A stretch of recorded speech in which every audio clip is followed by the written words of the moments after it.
Happy Sunday, Bears fans. Welcome into Chicago Bears Now. My name is Harrison Graham. Want to hit on this ESPN report from Jeremy Fowler and then talk a little NFL Combine toward the end of the show. But first, Fowler had a report with Dan Graziano, basically just emptying the notebook from the NFL Combine. Bunch of stuff on free agency, quarterbacks, trades with several different teams. And the note they had on the Bears is that they are connected to 3 offensive linemen. So we're going to talk about these 3 players. The first one being a name we've heard a lot for the last couple of months. That, of course, being Drew Dalman. The 2 names we've heard the most since the end of the regular season were Drew Dalman and Trey Smith. Well, Trey Smith got franchise tagged earlier this week. So unless something changes there or unless Ryan Poles tries to trade for him in a tag and trade scenario, that ship has sailed. But Drew Dalman is still expected to hit the open market. He missed some time with an ankle injury last year. The Falcons have some cap issues. They probably will not pay him. So Jeremy Fowler, latest reporter to link the Falcons center to Chicago. It makes a lot of sense. Why? Because he's still pretty young. It's a major need for the Bears, and they've got the cap space to pay him. Now, the question that I am starting to ask and that, you just start to wonder is, how high is this price tag going to get? Is it going to be closer to $20 million or $10 million? I know that's a wide range, but that's kind of how I look at it. If it's closer to 10, I'm very comfortable. That meaning even if it's 14 a year, 3-4 year deal, is it an overpay for 14 a year? Probably. But man, you get 16, 17, 18. I'm not saying you don't do it or you can't, but Creed Humphrey makes $18 million a year, and I get it. It's all about when you hit the market. But Drew Dalman can't hold Creed Humphrey's jock. Creed Humphrey is on the potential Hall of Fame trajectory, or at least, all-decade team type of player. Drew Dalman's a good center. He's a top 10 center in the NFL. Creed Humphrey's the best or top 3. So I get a little uncomfortable at the thought of paying him Creed Humphrey money. Now, are you maybe going to have to go up to like 16 and would I just accept it? Yeah, I mean, that's part of doing business. But if you could somehow get Dalman at 15 or less, I mean, we thought a few weeks ago this might be 11, 12, but I think it's pretty clear that price is going up. There's just not that many centers available, especially in the primes of their career.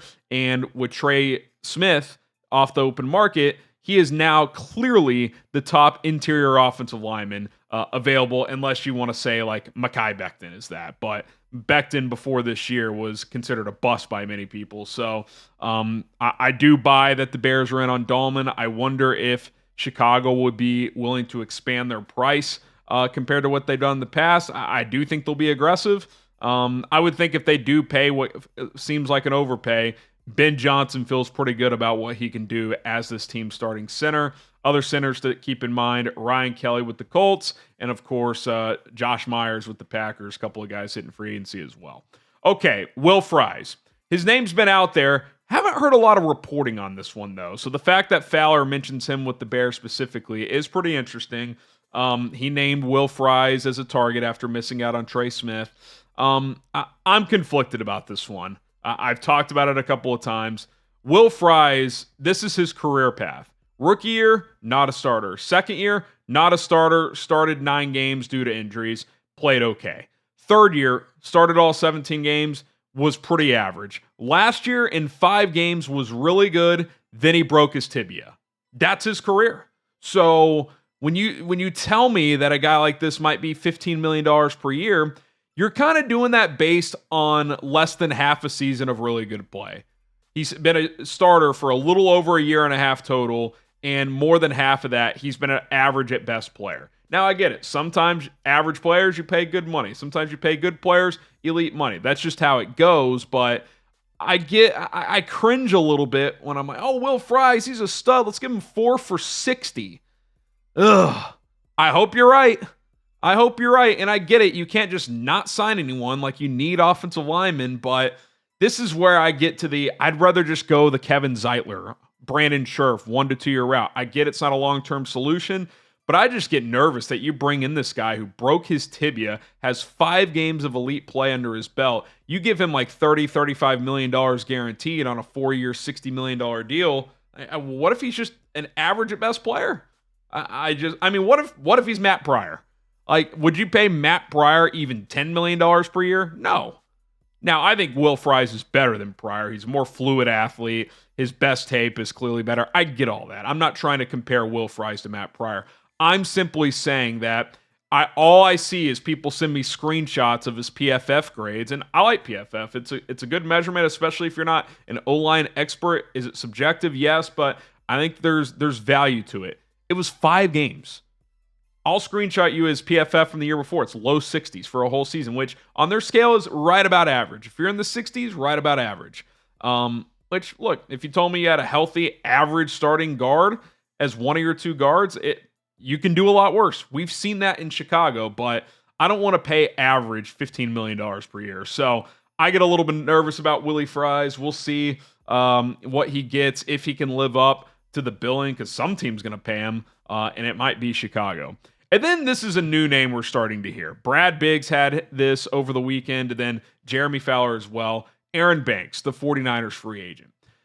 He, to me, is solely dependent on price as well. Again, I'm willing to overpay a little bit, but I will say in his case, he's played a lot more football than Will Fries, and he's gotten a little better each year. Like, he's slowly gotten better. Like, his rookie year wasn't that good. Second year was kind of average. Last 2 years, I'd put him in the above average category. He's an above average guard who, for the most part, has been durable. Was a little banged up this year, but compared to breaking a tibia like Will Fries, he's been more durable. Now, is he going to cost 15 a year, or is he going to be more like 10? Like, if he told me Aaron Banks 3 years, 30 million, Willie Fries 4 for 60, I'm choosing Aaron Banks.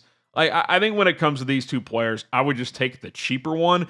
And I'm not in the camp of I want to go cheap, but with Trey Smith off the market, the guys who are considered in their prime long-term answers, I don't love. Like, Will Fries is hitting the market for a reason because he's coming off a major injury. Aaron Banks is hitting the market for a reason because he's a good player, but the 49ers have to pick and choose, and if he was a great player, they would probably find a way to keep him. So, we'll see. If you told me Banks, again, was closer to that 10 million number, I'd probably go that route. Also, I think he's played more left guard than right. I'd have to double check that, but there's more free agent right guard, so you could go like Banks on a 3-year deal than Zeitler or Scherf on a 1-year deal. So we'll see how that all plays out. But, again, I'm not trying to freak anyone out. I'm not trying to say these aren't good options, but look, the reality of Trey Smith getting franchise tag, there's ripple down effect. 1, these price tags only go up for players of this caliber. And 2, it's just not as good of a player.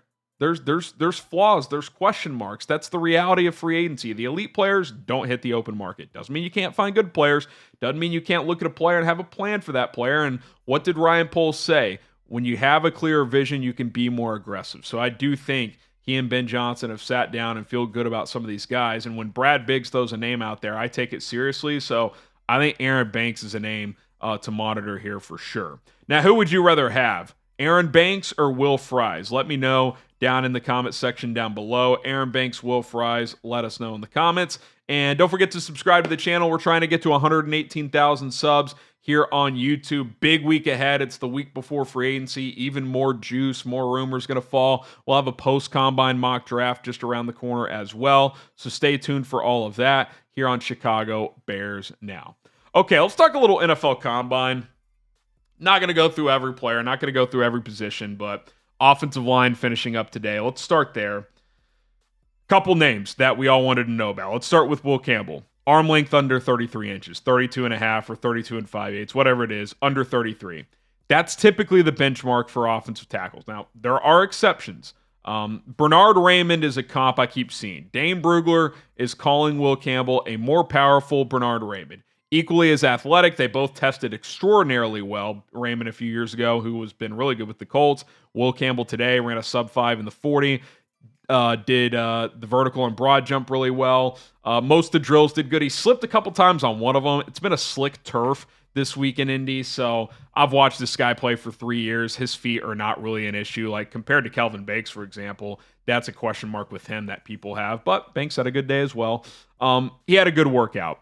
But can he play tackle? How do you view him? Now, it could help the Bears. His arm length being shorter, maybe he falls to 10. And you take him at 10, you plug him in at left guard. If you want to try him at left tackle down the road, you still can.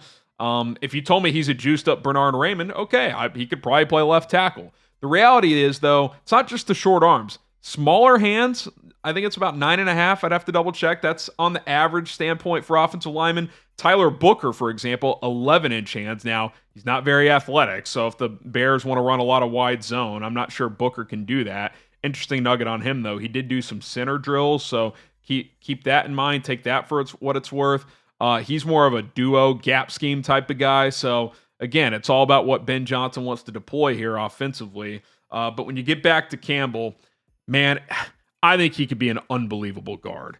Just get him out in space, pull, toss, crack, and just let him blow up linebackers and DBs. Like, he is an imposing guy athletically. So I think he could be great as a guard. And for the Bears, listen, that's probably what you would do at least the first year. Plug him in at left guard, see how he plays his rookie year, see how it goes this year with Braxton Jones. And then if you want to kick him out to left tackle next year, at least give him a look there, you can do that. Another name to monitor on the offensive line. I just briefly mentioned Tyler Booker. How about Armand Membou, the offensive lineman out of Missouri? Now, most analysts have called him a right tackle or a guard in the NFL. He played 2 years at right tackle at Missouri, 1 year at guard. So he's played both those spots.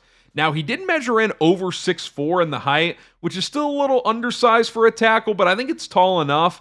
Arm length over 34 inches, so I think he can play tackle. The question is, can he play left tackle? If Ben Johnson and Ryan Poles think long-term he's got a shot to be a left tackle, he's very appealing at 10. He ran a 4.91 in the 40. All the explosiveness drills, he looked great. He was smooth in the football workouts. I think he is absolutely worthy of a top 10 pick. I think you could plug him in at right or left guard as a rookie, and then give him a shot to play left tackle next year. Who knows? Maybe you move Darnell Wright to left tackle in the future, and he becomes your right tackle. I think Membou and Wright are two guys that if they're on your offensive line, they can play different spots.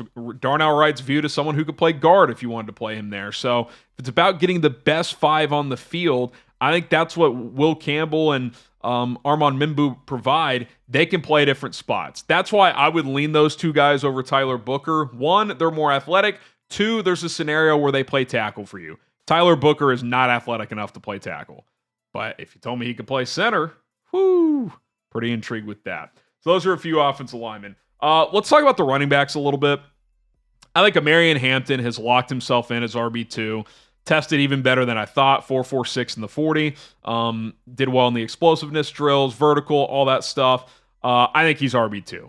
He's a 3-down back. And quite frankly, I think he goes in the first round. I do not think he will get to the 39-41 chunk. If he does, and you didn't take a running back at 10 like Ashton Genty, sprint to the podium and take him. I think he'll go in the first round, probably in the 20s. Quinshon Judkins. I might have him above Caleb Johnson now. Don't want to overreact to the testing, but to me it was close between those two, but I was leaning Caleb Johnson based on the tape. But now Judkins is significantly more athletic. That might be enough to put him to RB3. I'd call it an RB3A, 3B between him and Caleb Johnson. Johnson tested fine. He tested about where I thought, ran in the 4.5s. The other drills, he was above average. Nothing to write home about, but I didn't expect him to test out of this world. Judkins at 221 pounds, ran a sub 4.5, did really well in the broad and vertical jump. I know he can catch the ball well. He can pass protect also. I think he is a guy, if he's in that 39-41 chunk, we got to keep an eye on Quinshon Judkins here. And then one more note at running back. Ashton Genty didn't test. He's going to do that at his pro day, but the Bears have already locked him in for a top 30 visit. I tweeted this out the other day. I think the Bears really like Ashton Genty. I think he is someone they are heavily considering. And if you ask me right now, who are my top 3 options for the Bears at number 10, I'd probably, in no order, say Will Campbell, Armand Membou, and Ashton Genty. And then I'd probably start looking at a couple defensive linemen. So it's going to be very interesting to see how this all plays out. But I thought it was a fun combine, a lot of good stuff. And a lot of good options for the Bears, especially on the offensive line. I think you're going to be able to get some guys on day 2. So, if some of these price tags for these free agents go up, maybe you throw some money at a defensive lineman instead. Maybe you only sign one interior offensive lineman. Maybe you draft a couple. We'll have to wait and see how the Bears approach that. Or maybe at least maybe you sign two, but one of them is, the 1 to 2 year guy, right? Brandon Scherf or Kevin Zeitler. So that could certainly be an option. All right, that's going to do it for this edition of Chicago Bears Now. Thanks to everybody for tuning in here on a Sunday. My name is Harrison Graham. We'll see you guys back tomorrow in studio. Bear down.